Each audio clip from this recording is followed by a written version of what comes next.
Ce matin, on veut continuer dans cette série de messages qu'on a débuté il y a déjà quelques semaines, qui est une fois à toute épreuve. Combien ont apprécié les derniers messages qu'on a fait dans cette série-là? Amen.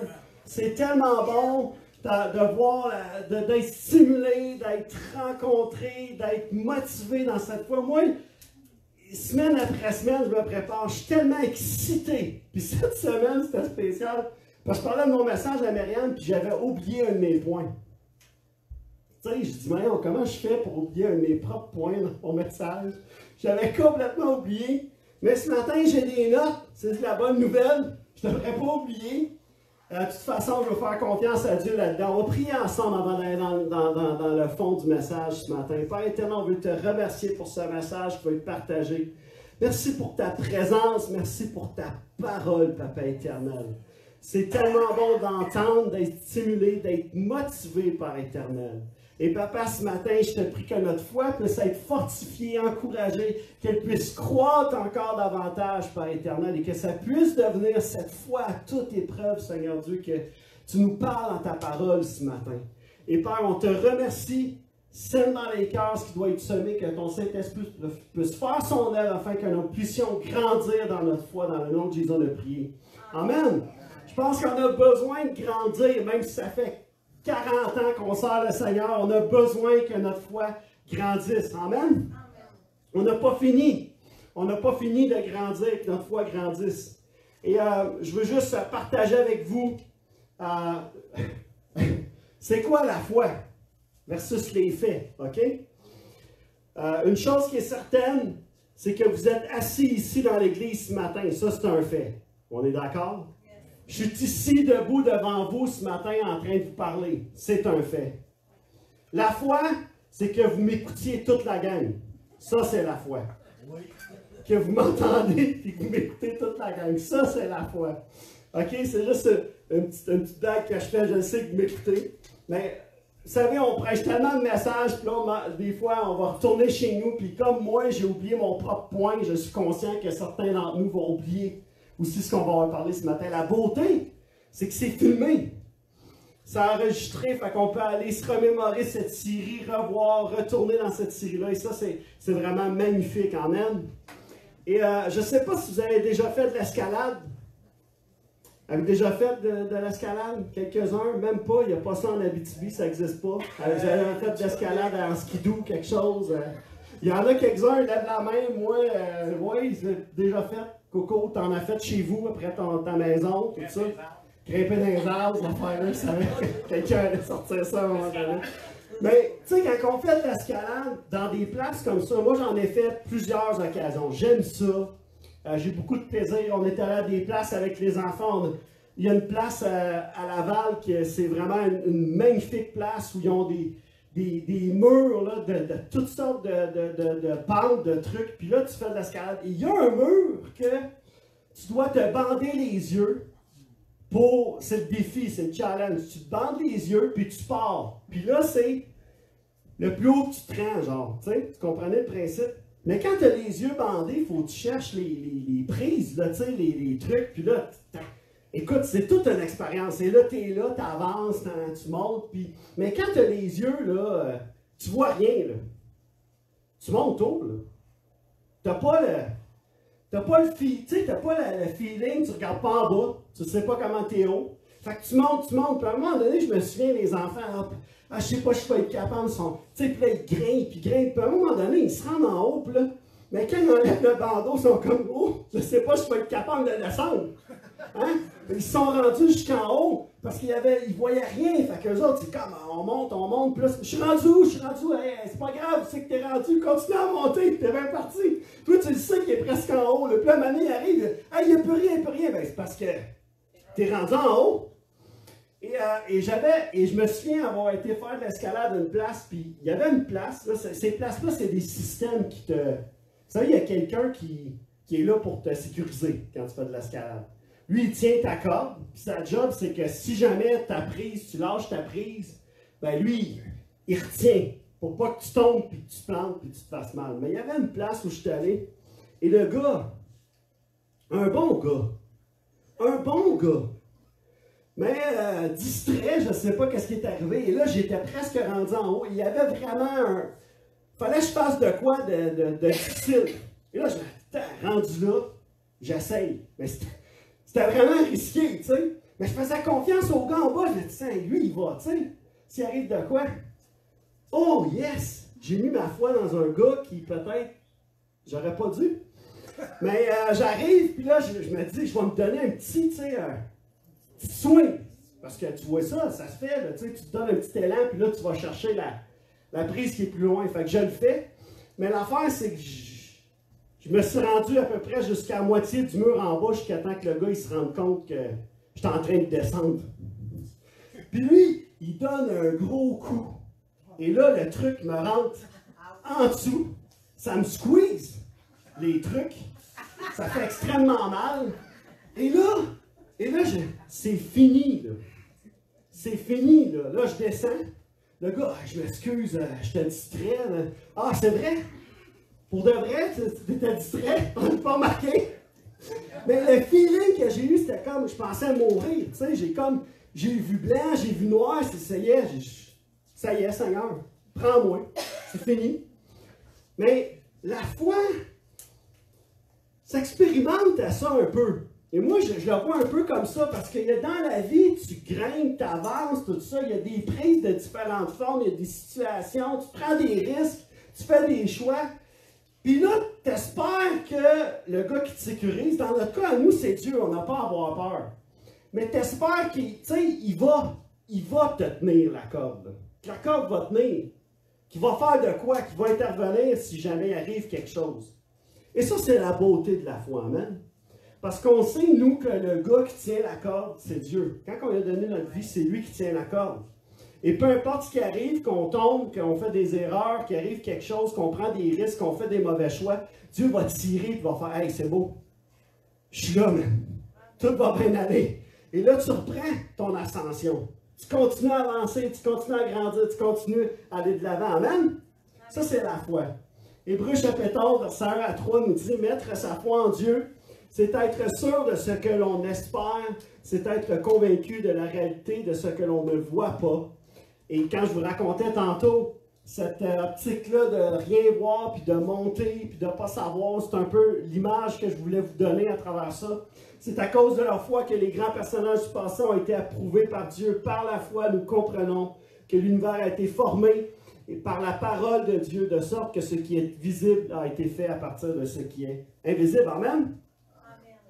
Hébreux 11, 32, 34 nous dit « Que dirais-je encore? Le temps me manquerait pour parler de Gédéon, Barak, Samson, Jephthé, David, Samuel, ainsi que des prophètes.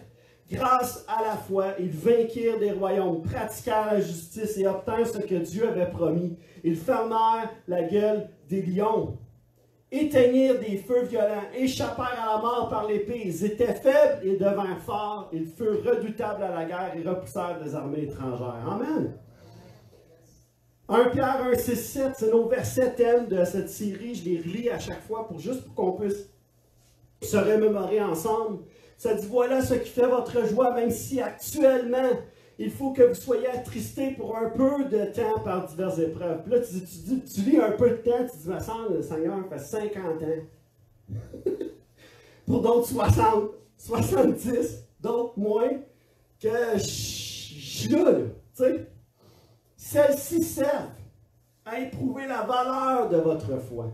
Le feu du creuset n'éprouve-t-il pas l'or qui pourtant disparaîtra un jour, mais beaucoup plus précieuse que l'or périssable est la foi qui a résisté à l'épreuve. Elle vous vaudra louange, gloire et honneur lorsque Jésus-Christ apparaîtra. On veut terminer ce matin l'intro, entre autres, avec Hébreux 12.2 qui nous dit « Gardons les yeux fixés sur Jésus dans cette course de la foi. Il est notre chef de file et nous mènera au but. » Alors, la foi, c'est une marche, c'est une course, c'est un cheminement, c'est une aventure, amen? C'est quelque chose qu'on expérimente tous les jours. Tous les jours, on fait face à des choses pour produire la foi, pour faire grandir notre foi. Martin Luther a dit ceci, a dit « La foi voit l'invisible, croit l'incroyable et reçoit l'impossible. » Ensuite, elle accepte l'impossible se passe de l'indispensable et supporte l'intolérable. C'est pas facile à digérer une situation comme ça. Mais on voit l'invisible, on croit l'incroyable, on reçoit l'impossible. Ensuite de ça, on accepte l'impossible. On fait le choix de l'accepter. On se passe de l'indispensable et on supporte ce qui est intolérable. Le premier test que j'aimerais qu'on puisse partager ensemble ce matin, sur la foi, on a passé à travers différents tests. Je ne renommerai pas tous les tests qu'on a passés à travers de toute façon. Vas-tu m'en souvenir de tous les tests qu'on a passés à travers depuis le début de la série? Mais un des tests que je veux partager ce matin, c'est le test du silence. Ah, j'aime le silence. C'est pas vrai. Je déteste le silence. Les premières fois que j'ai été dans la famille de Myriam, je ne sais pas si je vous l'ai déjà compté, mais nous autres, dans notre famille, moi, tu sais, quand je mange, quand on est en famille, dans ma famille à moi, on a du fun, on jase, tu sais, on rit, tu sais. Et j'arrive dans la famille de Myriam les premières années. Et là, j'arrive, et puis là, bon, je mange là, puis là, personne parle. Personne. Tout le monde mange, tu t'entends mastiquer, même si tu mastiques comme il faut, tu entends l'écho. Tu l'entends parce que tu entends tout ce qui se passe, là, tu les entends respirer. Tu sais, moi, j'ai dit à Myriam, genre, puis j'y ai déjà dit, j'ai dit, moi, là, je te dis, ça a été un des tests les pires que j'ai eu à avoir. Est-ce que je vais aimer? Est-ce que je vais être capable de remanger avec eux autres? Est-ce que je vais être capable de repasser du temps avec eux autres? Pour moi, c'était atroce. J'étais là, puis faut-tu que je parle? Faut-tu que je dise quelque chose? C'est-tu passé comme ça que ça se passe? Toutes les questions que tu te poses. Si je dis de quoi, ils ne m'aimeront pas. Qu'est-ce qu'ils vont dire? Je fais une blague. Tu sais, ça va être déplacé. Comprenez-vous ce que je veux dire? Tu te poses plein de questions, mais j'étais tellement mal à l'aise. Moi, j'aime pas, je suis pas capable, j'ai de la misère avec le silence. Tu te dis, quand quelqu'un est silencieux dans un groupe, je vais dire, OK, on va casser la glace. Là. On va régler le problème, on va parler, on va faire de quoi. Puis je pense pas mal sûr que Julie est un peu comme moi. Elle n'aime pas trop ça. Je le sais parce que nous autres, on s'arrête jamais de parler quand on parle. Il n'y a jamais de silence, tu comprends? C'est tout le temps, tu sais. Mais Léane, elle a eu un cellulaire il n'y a pas long. Faut que je raconte ça. Puis c'est drôle parce que les premières fois que tu as un cellulaire, on dirait que tu ne sais pas comment ça marche. Ben, je ne sais pas si c'est juste pour vous autres, là. Mais moi, on l'appelle, puis là, on attend, tu sais, on attend que quelqu'un dise allô. Tu comprends? C'est le principe, c'est allô. Mais tu sais, des fois, tu appelles du monde, puis là, tu sais qu'ils ont décroché. Allô? Mais c'est pas le répondeur, là. Allô? Allô? Mais pourquoi tu dis pas allô? Ah! Là, on parle. Là, il y a des temps de silence entre les. Oh, ouais, comment ça va? Ça va bien? OK, puis comment ça se passe? Temps de silence. Très bien. Là, t'es comme, hey, tu sais, on peut-tu enfiler, là? Qu'il y a de quoi qui se passe? Moi, je me semble, tu sais, au téléphone, t'as du monde de même, moi, pas capable, là. Pas capable, le silence, là. Il y a du monde au téléphone, là, c'est comme ma mère, là, je l'appelle, là. Puis ma mère, des fois, il y a des temps de silence. Puis moi, je fais un temps de silence, puis elle, t'es-tu là, là? T'es-tu là, là? Là, je suis là, man. Je réfléchis, là. Ah, OK. Mais elle aussi, elle en fait, mais quand toi, t'en fais, c'est comme, hey, t'es-tu là? Mais elle, des fois, c'est comme, OK, t'attends. OK, bon, d'ici, on va activer, là. Mais Psaume 27, 14 dit ceci, 28, 1. Il nous dit, attends-toi donc à l'Éternel, sois fort, affermis ton courage. Oui, attends-toi à l'Éternel. Amen. 28.1 dit de David, le psaume de David, à toi, ô Éternel, je fais appel. Toi, mon rocher, ne sois pas sourd à ma requête. Si tu restes muet, je deviendrai pareil à ceux qui s'en vont vers la tombe. La tombe, pas la tombe, la tombe. Psaume 83.1.2 dit, psaume d'Asaph, cantique, psaume d'Asaph, excusez, dit, ô Dieu, ne reste pas dans le silence, ne te tais pas, et ne te repose pas, ô Dieu. Et on voit dans les Écritures que David a passé par ce test du silence, que Asaph a passé par ce test du silence. On voit souvent dans les psaumes David qui dit « Seigneur, reste pas silencieux. Pourquoi tu restes muet? Pourquoi tu dis rien? Qu'est-ce qui se passe? Qu'est-ce que je dois faire? Pourquoi il n'y a rien qui se passe? » Il y a un homme qui a passé par là pendant plusieurs mois. Job. Dieu est resté là, silencieux à Job. Vous savez, ce qui n'est pas incroyable, c'est qu'on voit l'histoire de Job, on voit que, bon, on connaît le début de l'histoire. T'as-tu vu Job, mon serviteur fidèle, intègre? Puis là, Satan qui va mettre au défi, enlève-y tout ce qu'il y a, puis tu vas voir, il va te renier, nanana. Et Job, on le sait qu'il est resté fidèle dans tout ça, mais Dieu seul connaissait la raison des souffrances de Job. Et même quand Job va interroger Dieu n'exposera jamais le pourquoi de cet arrivé. Même jusqu'à la fin, Job n'a aucune connaissance de pourquoi ça y est arrivé. Job reçoit bénédiction, Job reconnaît, mais Job jamais ne va savoir pourquoi il a traversé cette période-là dans sa vie. Mais ça ne l'a pas empêché de rester attaché à Dieu, malgré ses amis qui étaient là, malgré sa femme qui était là. Qu'est-ce que tu fais? À quoi tu penses? Voyons donc, tu vois bien que Dieu t'a abandonné. Dieu n'est plus là. Voyons, Dieu, pourquoi il permet ça? C'est parce que tu as péché, tu as fait de quoi? J'ai rien fait, la gang. Je ne mérite pas ce qui m'arrive. Je ne sais pas pourquoi tu restes silencieux. Je ne sais pas, ça me fatigue, je ne suis pas capable. Comprenez-vous? Job était là. Il a passé ce test-là où Dieu est resté silencieux à ses demandes. Et Job va dire, 33-14, et pourtant, Dieu nous parle, tantôt d'une manière, et puis tantôt d'une autre, mais on n'y prend pas garde. Alors Job lui-même va dire dans cette période de silence, Dieu parle, je sais que Dieu parle, mais là Dieu ne parle pas, il ne me dit rien, il reste silencieux. Puis là on peut penser, bien Dieu parle à travers ses amis, mais ce que ses amis ils disent, là, ça ne vient pas nécessairement de Dieu. Alors là, Job, il est pris en deux choses, tu sais. Il y a des choses dans sa sagesse, dans sa compréhension de la vie, dans son expérience, qui va faire comme, mais voyons comment ça se fait que Dieu reste silencieux. Et pourtant, il met sa foi en Dieu. Il reste fidèle. Et Job est un modèle de foi à travers le silence. Et des fois dans nos vies, moi je déteste le silence. Je vous l'ai dit, je pense. Et une des périodes les plus pénibles de ma vie, ça a été là, 1 an où Dieu est resté silencieux. Où j'étais comme Job, j'étais dans une situation où j'ai dit à Dieu, je ne comprends pas, Seigneur, je te sers, je t'aime. Qu'est-ce qui va se passer? Pourquoi tu dis rien? Pourquoi tu fais rien? Tu sais, c'est comme j'avais l'impression, parce que Dieu dit rien, Dieu ne fait rien.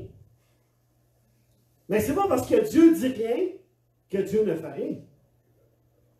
Toi, quand tu dis rien, es-tu en train de rien faire? Souvent, tu fais de quoi? Et souvent, les enfants ont de la misère avec ça, quand tu fais silence, tu sais. Ils disent de quoi, puis là, tu es là, puis tu restes silencieux, puis là, ben là, vas-tu dire de quoi? Ben là, réfléchis. Tu sais, tu tournes ta langue, tu sais, tu essaies d'appréhender ce que tu vas dire, comment tu vas le dire. Mais on a de la misère avec le silence. En tout cas, moi, je le sais que j'ai de la misère avec le silence. Comme quand tu vas dans une bibliothèque, qui te disent tout le temps chut, chut, chut. Moi, à cette heure, le chut, je fais comme chut. Tu sais, ils font chut, tu fais chut, plus fort. Tu sais, ton chut, il fait du son, là. C'est pas du silence, le chut. Mais tu sais, tantôt, Julie a dit, tu sais, crier, là. On fait plus ça, souvent, tu sais. Comme adulte, on s'est rétracté à crier, tu sais. On ne crie plus. On ne crie plus. On ne crie plus. On reste silencieux. Moi, je me suis déjà fait extrêmement mal, je n'ai jamais crié. J'avais le doigt pris en dessous d'un clip de chaise roulante. Ils avaient pris la chaise, j'avais ma main en dessous. Ils ont clipsé ça. Quand ça clip une chaise roulante, là, ça clip. C'est pas pour ceux qui ont déjà opéré ces choses. Mais j'avais mon petit doigt pris en dessous. Puis j'aurais dû crier. Je suis resté silencieux, j'ai regardé ma mère, j'ai dit, man, mon doigt est pris en dessous de... Hein? Man, mon doigt, il est pris en dessous, je ne peux plus bouger. Quoi? Mon doigt, il est pris, ça fait mal. Des clips, là. Mais là, pourquoi tu ne l'as pas dit? Ben, je te le dis, là. Mais tu sais, ça doit faire mal, pourquoi t'as pas crié, pourquoi t'as pas... Ben, tu sais, quand tu sens ton cœur battre, là, dedans, ça fait mal, là. Comme quand tu te cognes avec un marteau ou quelque chose, tu le sens. Mais on ne crie plus, tu sais. Et Job, lui, a intervenu, a crié à Dieu, mais Dieu est resté silencieux. Mais Job 42, verset 1 à 5, nous dit, à toute fin de ça, Job répondit à l'Éternel et dit, je reconnais que tu peux tout et que rien ne s'oppose à tes pensées. Quel est celui qui a la folie d'obscurcir mes desseins? Oui, j'ai parlé, sans les comprendre, de merveilles qui me dépassent et que je ne conçois pas. Écoute-moi, et je parlerai. Je t'interrogerai, et tu m'instruiras. Mon oreille avait entendu parler de toi, mais maintenant, mon œil t'a vu. Et on prend ce verset-là, puis on se le dit, on le répète, mais est-ce qu'on le comprend? Est-ce qu'on réalise ce que Job a traversé? Pourquoi il en est rendu là? Pourquoi Job a réalisé, pourquoi Job a changé sa perspective de foi envers Dieu? Parce qu'il est passé à travers un temps de silence dans sa vie. Il est passé à travers un temps pénible, difficile, où Dieu est resté silencieux dans ses souffrances, Dieu est resté silencieux dans ses épreuves, et Dieu est resté là sans rien dire.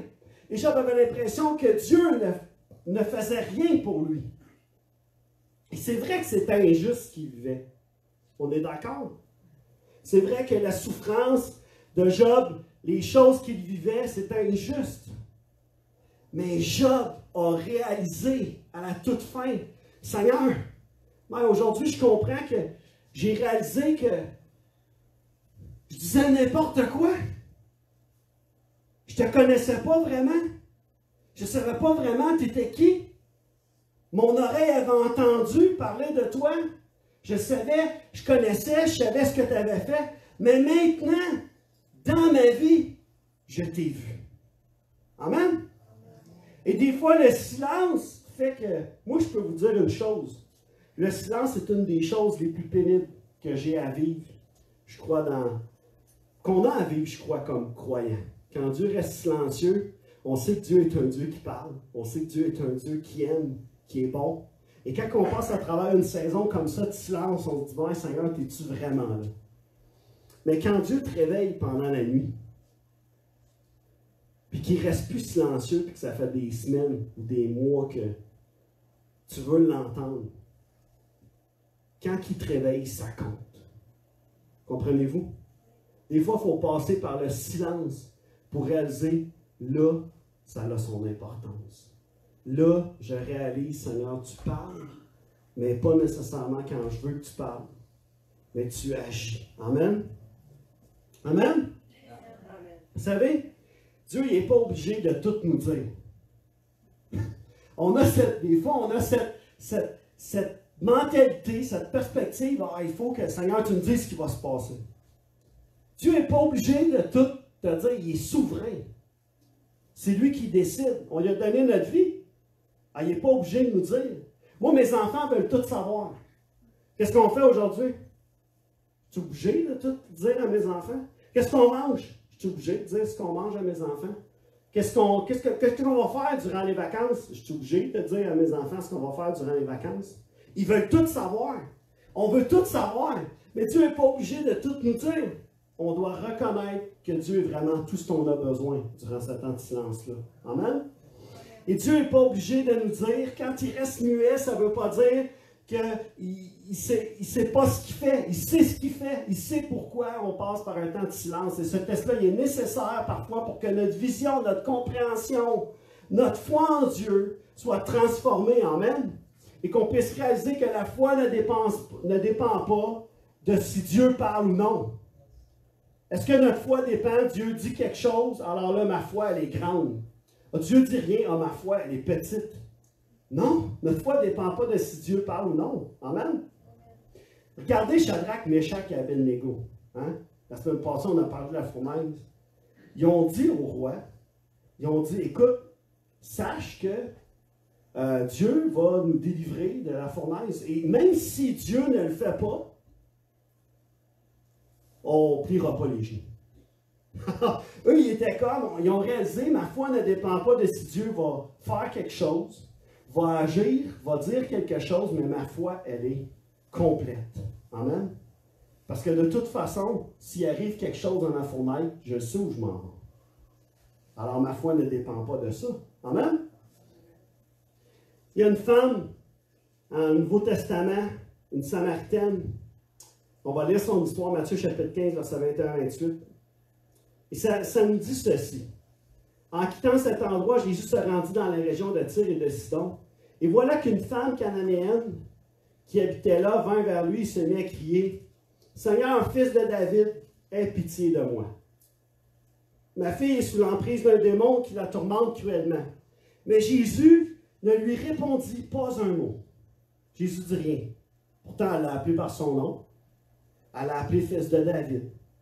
Elle considérait comme le Messie, comme celui qui devait sauver.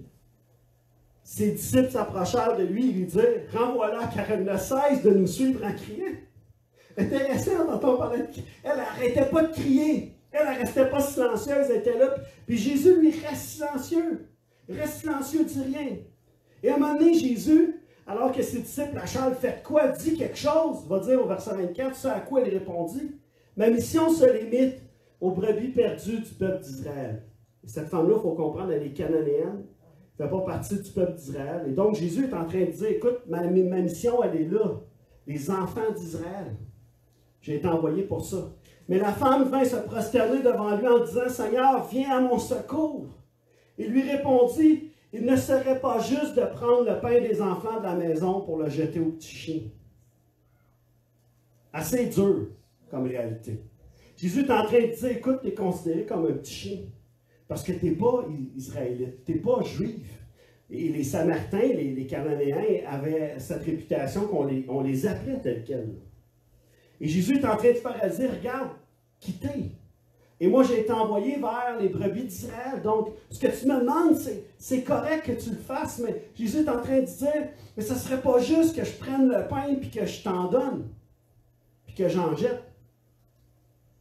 Et verset 27, c'est vrai, Seigneur, reprit-elle, et pourtant, les petits chiens mangent les miettes qui tombent de la table de leur maître. Alors Jésus dit, ô femme, ta foi est grande. Qu'il en soit donc comme tu le veux. Et sur l'heure, sa fille fut guérie. Le test du silence.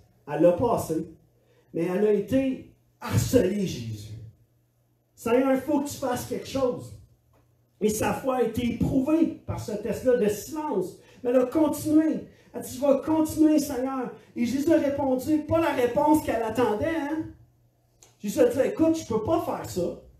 Et elle a dit, Seigneur, écoute, je comprends. Mais sais-tu quoi? Les chiens, là, ils se contentent des miettes qui tombent. Donne-moi juste une miette. Juste une miette. Je vais m'en contenter. Ça va être suffisant. Juste une miette. Ça, c'est toute une foi. Ça, c'est la foi. Et Jésus va lui dire, ma fille, ta foi est grande. Ta foi est grande. Et même, chaque fois que je lis cette histoire-là, ça me fait réaliser, nous avons notre place comme enfants de Dieu. Amen. Et souvent, notre foi, elle est éprouvée. Elle est éprouvée. Mais on peut manger les miettes qui tombent de la table. On peut se contenter de peu ou avoir plus. Amen. Mais même le peu devrait suffire. Amen? Ça, c'est la foi. Il y a une pièce aux États-Unis, qui est complètement noire. Ils font des tests là-dedans. Et c'est si calme que ça devient insupportable d'être là. Il y a tellement rien qui se passe que c'est insupportable après une courte période. Cette pièce-là détient le record Guinness du silence. Elle a été conçue pour être silencieuse, qu'il n'y ait aucun bruit qui passe. 3,3 pieds d'épaisseur de verre, une double paroi en acier isolé, puis du béton de 1 pied d'épaisseur. Et tu rentres dans cette pièce, et le plus longtemps que quelqu'un peut tenir, c'est 45 minutes. C'est le record. Et le fondateur de cette société-là qui déclare, il dit, on met les gens au défi de rester assis dans cette chambre-là, dans l'obscurité, pendant 45 minutes. Quand c'est calme, là, les oreilles commencent à s'adapter. Puis il dit, plus la pièce est calme, plus on entend des choses qu'on n'a jamais entendues avant. Genre, on entend le cœur battre. On entend nos poumons. On entend notre estomac gargouiller, mais vraiment bruyamment. Il dit, écoutez, on devient le son quand on est dans cette pièce-là, parce qu'il n'y a rien d'autre, c'est nous qu'on entend, puis on prend conscience. Il dit, c'est vraiment une expérience qui est désorientante. Il dit, parce qu'il explique que c'est déconcertant de s'asseoir dans une pièce comme ça, puis de réaliser que le silence, c'est tellement quelque chose qui n'est pas facile à vivre. C'est pas facile à vivre. Et cette pièce existe réellement.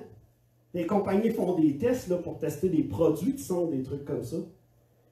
Et il y a des gens qui sont réellement assis là et qui ont réalisé, mais c'est vraiment pas évident. Alors le test du silence, c'est rien de facile. Mais dans nos vies, je crois, on a besoin de passer à travers ce test-là en même pour que notre foi puisse devenir à toute épreuve. Même à l'épreuve du silence. Amen? Deuxième test. Je l'aime ce test-là. Ben, j'aime pas l'échec, mais j'aime le test. Le test de l'échec. Combien ont déjà échoué? Ne levez pas toute la main en même temps. Et vous venez déjà d'échouer, là, en ne levant pas la main. Mais le test de l'échec. Proverbe 24,16 nous dit, car 7 fois le juste tombe et se relève. 7 fois le juste tombe. Mais il se relève, la Bible dit. Ouais. Quand tu apprends à marcher, tu sais, je ne sais pas si vous vous souvenez, quand vos enfants apprennent à marcher, pour ceux qui en ont, mais c'est tellement beau à voir des nerfs qui tombent, ils se plantent. Puis là, il ne faut pas que tu fasses rien parce que, tu sais, des fois, tu veux les surprotéger, puis là, hey, non, il faut qu'ils tombent pour apprendre à se relever, tu sais. Mais même, des fois, ils ont de la misère, ils forcent toute leur tes entends, ils ont la face rouge, mais ils se relèvent. Puis là, ils se placent sur la petite table, ils s'appuient, puis là, avance, mais, tu sais, les autres sont fascinés par le fait qu'ils soient capables de mettre un pied devant l'autre. As-tu déjà remarqué la fascination? Puis nous autres, on est là. Ou il y en a qui ne le voient pas. Il y a du monde qui l'ont juste manqué. Mais je me souviens, la première fois que Léane s'est levée, c'était chez ma soeur, devant la TV. Puis là, on la voit, elle se lève, puis elle se raidit. Pour rester debout, elle se raidit. Puis là, elle est là, bien concentrée. Elle reste debout pour ne pas tomber. Et des échecs, il y en a dans la vie, amen. Dites pas amen à ça. Et ça existe, il y en a. Et un homme, entre autres, qui a manqué vraiment le coup, qui a manqué, c'est Samson. Samson, il n'a pas tout manqué, mais Mike, il a eu des échecs. Mike, il est passé par des étapes dans sa vie que peut-être qu'il n'aurait pas eu à passer s'il avait fait des choix différents. Samson est un homme qui a été consacré à Dieu dès sa naissance. Juge 13,5 nous dit ceci. Ça dit, car tu vas être enceinte et tu mettras au monde un fils, en parlant à la mère de Samson ici. Ce garçon sera consacré à Dieu dès le sein maternel. Jamais il ne devra se couper les cheveux ou la barbe. C'est lui qui commencera à délivrer Israël des Philistins. Samson était destiné à être le libérateur d'Israël. Et Samson va commettre un nombre quand même incroyable de fautes, de manquements. Et entre autres avec Délila. Délila. Les femmes. Ben, la femme dans son cas à lui. Mais Délila, c'est une femme très belle, la Bible nous dit. Et Samson est tombé dans un piège, dans le panneau, manqué un petit peu de discernement, est allé dans l'échec. Vous savez, Samson n'a pas manqué au premier coup. Il mentait à cette femme-là en disant « Ah, là, voici le secret de ma force, c'est ça, si tu mets des cordes. » Vous connaissez toute l'histoire, il y en a eu des étapes. Jusqu'à temps qu'elle dise « Hey, là, si tu m'aimes vraiment, là, tu vas arrêter de me mentir, tu vas me dire vraiment le secret, c'est quoi. » Et Samson a fini par lui dire que s'il se faisait couper les cheveux, c'était fini. Et vous savez, Samson, quand il s'est réveillé, là, il était convaincu que Dieu allait être avec lui comme toutes les autres fois. Convaincu. Dieu va être là, inquiète-toi pas pour moi, Delilah. Il n'y a pas de problème, comme toutes les autres fois, c'est mon moment d'effort. Et ils arrivent, et qu'est-ce qu'ils font? Ils réussissent à capturer Samson, crèvent les deux yeux. C'est ce que la Bible nous dit. Ils crèvent les deux yeux à Samson. Et Samson est prisonnier, il est fait prisonnier pendant plusieurs années. Et l'esclave des mères, c'est quoi le peuple? Philistins, merci. Les Philistins. Et Samson a fait des choses incroyables. Il a tué 1000 hommes avec un crâne d'âne. Il a mis le feu à des champs en mettant le feu à une queue de renard. Il a été en partie accompli le plan de Dieu, mais il a accompli encore des plus grandes choses quand il était pleinement consacré à lui. Mais malgré ses manquements et ses erreurs, Samson ne s'est pas laissé abattre par ça. Samson ne s'est pas laissé détruire par son échec. Alors qu'il avait les deux yeux crevés, qu'il avait comme plus d'espoir, qu'il avait comme tout perdu ses yeux, il n'avait pas perdu la foi. Pas parce qu'il a perdu ses yeux qu'il a perdu la foi. Hein? Vous vous souvenez? La foi, pas par la vue. Amen. Et Samson n'avait pas perdu cette foi-là. Et Samson s'est relevé. Son échec est devenu une opportunité pour Dieu de se servir de lui pour accomplir pleinement son œuvre. Amen. Et on pourrait parler de Samson, de toutes ses erreurs, de tous ses échecs, mais vous savez, on peut s'identifier à lui parce qu'on fait des manquements. On a une destinée, il y a un plan que Dieu a pour nos vies, mais dans nos vies, on fait des choix. Et on ne fait pas toujours les meilleurs choix. Et des fois, c'est difficile. Mais on fait des choix.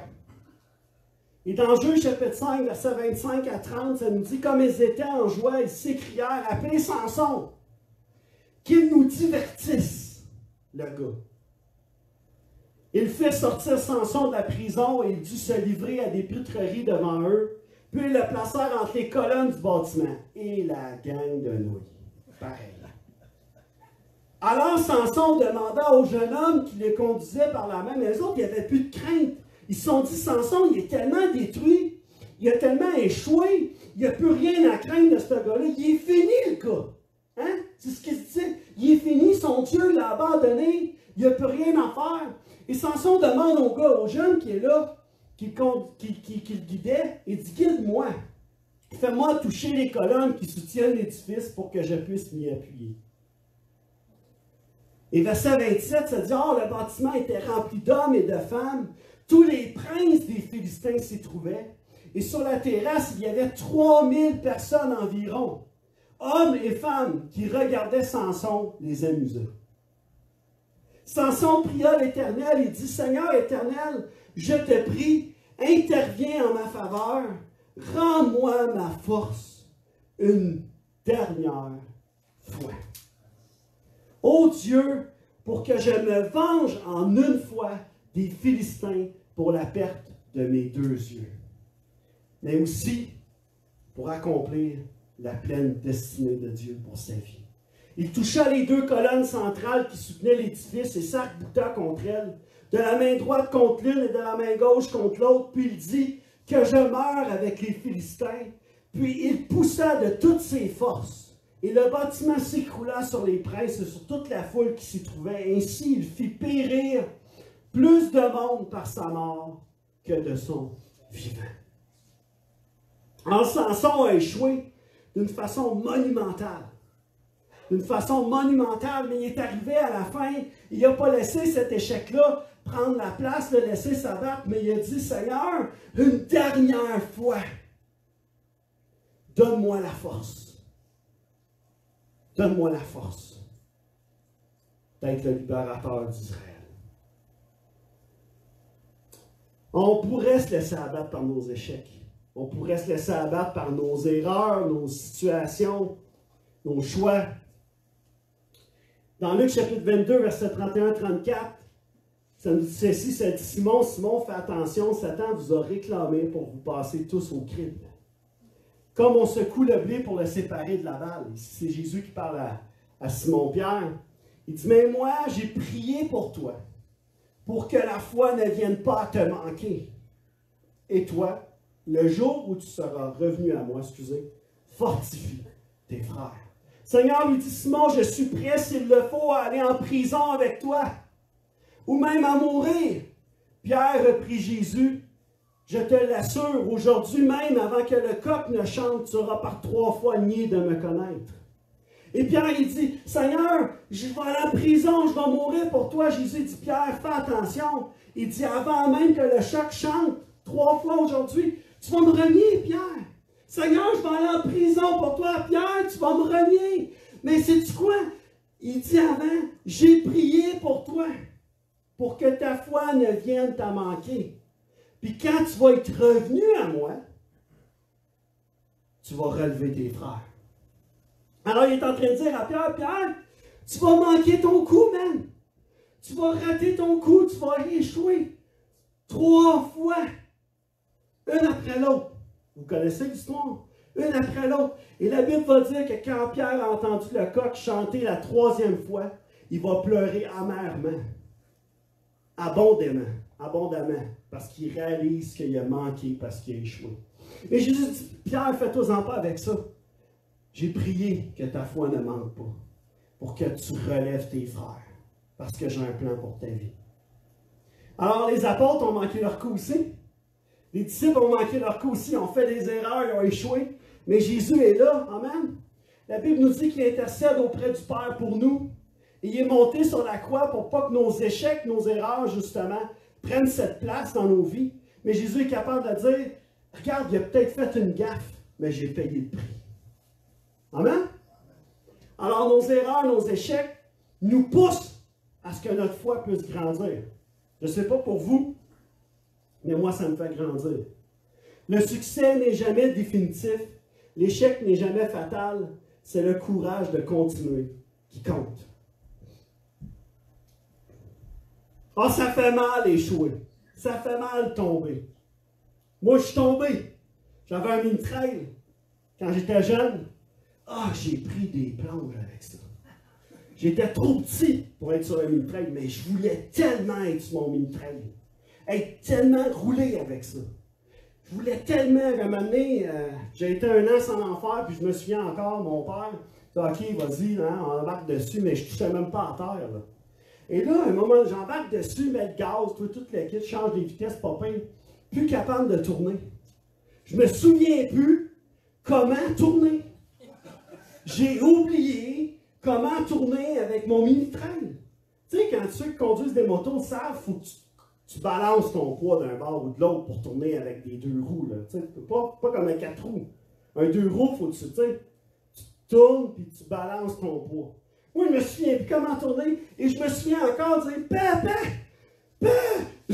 Je m'en allais droite. Mon père, tourne! Il court en arrière de moi avec ses bottes, parce qu'on vit sur une ferme avec ses bottes de caoutchouc, je m'en souviens comme hier. Il court, tourne! Puis il crie, tourne! Puis moi, je suis là, non! C'est plus quoi faire! Je m'en vais direct dans le champ d'Éden. Le champ d'Éden m'arrête, je plante, je tombe. Écoutez, j'ai le moteur qui m'envole ici, me brûle un peu. Une grosse poque noire ici. 2-3 jours après. Parce que le poids est tombé au complet. Savez-vous qu'est-ce qui est arrivé? J'ai rembarqué sur une traîne. Rembarqué. Mais cette fois-là, j'avais tourné. J'ai appris de mon erreur. Je ne rembarquerai pas là-dessus avant que je sache comment tourner. Comprenez-vous? J'ai appris. Je suis tombé, je me suis relevé. J'ai appris. Amen. Et la foi grandit à travers le test de l'échec. Pourquoi notre foi grandit? Ben à cause des circonstances, des situations qu'on peut vivre. Et ce matin, bon, je viens de gâcher le punch. Pas grave. Je veux parler de ce gars-là. Abraham Lincoln.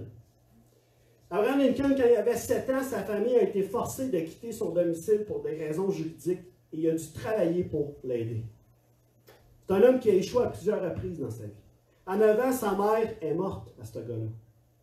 À 22 ans, il a perdu son emploi de commis de magasin et il voulait aller à la faculté de droit, mais son éducation n'était pas suffisante pour y arriver.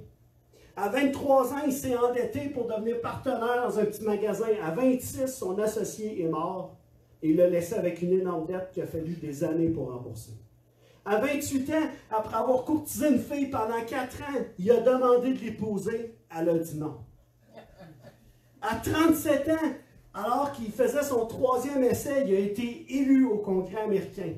3 essais, ça a pris. Mais 2 ans après, il a perdu. À 41 ans, son fils de 4 ans est mort. À 45 ans, il s'est présenté au Sénat et il a perdu pour être sénateur. À 47 ans, il a échoué en tant que candidat à la vice-présidence. Et à 51 ans, il a été élu président des États-Unis. C'est Abraham Lincoln, ce gars-là. Et pour ceux qui savent, a été un président dans l'histoire des États-Unis qui a eu probablement le plus d'impact dans l'histoire, avec l'abolition de l'esclavage, toutes les choses qu'il a fait comme président. Un homme qui aimait Dieu aussi. Et ce gars-là n'a pas arrêté d'échouer. Mais il se relevait. Je vais y arriver. Je vais être capable. Je vais accomplir la destinée pour laquelle j'ai été créé. Amen. Et il a fini par y arriver. Il a fini par y arriver. Je termine avec cette histoire ce matin. 2 Corinthiens, chapitre 1, verset 8 à 11. Paul dit ceci. Il raconte un peu ce qui est arrivé. Il dit, en ce qui concerne la détresse que nous avons connue en Asie, nous ne voulons en effet pas vous laisser ignorer, frères et sœurs, que nous avons été accablés à l'extrême, au-delà de nos forces, au point que nous désespérions même de rester en vie. Nous avions intérieurement accepté notre arrêt de mort, afin de ne pas placer notre confiance en nous-mêmes, mais en Dieu qui ressuscite les morts. C'est lui qui nous a délivrés d'une telle mort et qui nous en délivre encore. Oui, nous avons en lui cette espérance qui nous en délivrera encore. Et vous y contribuerez vous-même par la prière. Ainsi, la grâce obtenue pour nous par beaucoup de personnes sera pour beaucoup une occasion de remercier Dieu à notre sujet. Alors Paul, il raconte ça, je vais terminer juste avec cet aspect-là. Paul raconte ce qu'il a vécu, il est en train de dire à l'Église, il dit sa vie, comment on a été en détresse. On a été au-dessus de nos forces, au-dessus de nos moyens. Il n'y avait plus rien à faire, mais ce qu'on a fait, on a accepté. On a accepté notre situation pour pas que notre confiance soit en nous, mais en Dieu. Amen. Et des fois, notre foi va être éprouvée à un tel point qu'on doit accepter notre détresse. On doit accepter nos situations, les tests dont on a parlé tantôt. Je termine avec 2 citations ce matin. Il n'y a pas de gloire pour Dieu dans ce qui est humainement possible. Et la deuxième citation, c'est « Ce n'est pas d'une grande foi dont nous avons besoin, mais la foi en un grand Dieu. » On va se lever ensemble en terminant.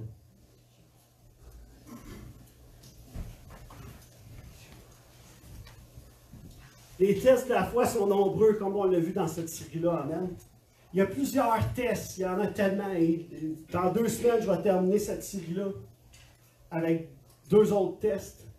Mais juste à cœur de vous dire ce matin, ne prenons pas ces tests-là à la légère. Amen. Restons vigilants. Dieu, des fois, va rester silencieux dans nos vies, mais ça ne veut pas dire que Dieu nous a abandonnés. Et on va échouer certainement, mais on va se relever. Amen. Le juste tombe, mais il se relève. Les choses, on se relève, on apprend. Notre foi grandit à travers les échecs et les erreurs. On va terminer avec un mot de prière ce matin. Père éternel, on veut te remercier ce matin pour ta grâce, ton amour, ta bonté dans ce lieu. Et Père, je te remercie pour cette foi, Seigneur Dieu. Cette foi qu'on peut placer en toi et certain, Seigneur Dieu, que Nous n'avons pas besoin d'une grande foi, mais nous avons besoin de la foi en toi, Seigneur Dieu, en un grand Dieu, Papa éternel. Et ce matin, on veut te remettre nos vies. On veut te remettre, Seigneur Dieu, ces situations, ces circonstances. Père, on sait que des fois, dans nos vies, on va avoir à traverser ce temps de silence, cette saison de silence. Et Papa, nous voulons demeurer, Seigneur Dieu, attachés à toi, Papa éternel. Et ce matin, je te prie que ceux qui traversent cette saison ne puissent pas être découragés, Seigneur Dieu, ou ne se sentent pas abandonnés par toi, mais au contraire, que leur foi puisse être puisse grandir et être stimulée, être encouragée, Seigneur Dieu, à travers ce test-là. Et Père, je sais que dans nos vies, on dirait plus on est vieux, plus on a vécu l'échec. Et c'est cette réalité, Seigneur, qu'on fait des choix à chaque jour. Et des fois, on ne fait pas toujours les bons choix. Mais que ces tests-là d'échec, d'avoir échoué, de ne pas avoir réussi, puissent nous servir dans notre vie pour grandir en toi, Seigneur. Pour que notre foi puisse grandir et être éprouvée, Seigneur Dieu. Afin que ça puisse devenir une foi qui est même à l'épreuve de l'échec, à l'épreuve du silence, Père. Que notre foi ne dépende pas de cela, mais que notre foi dépende pleinement de toi, Papa éternel, ce matin. Je veux te remercier, Père, pour l'œuvre que tu fais aujourd'hui dans cette Église. Dans le nom de Jésus, on a prié. Amen.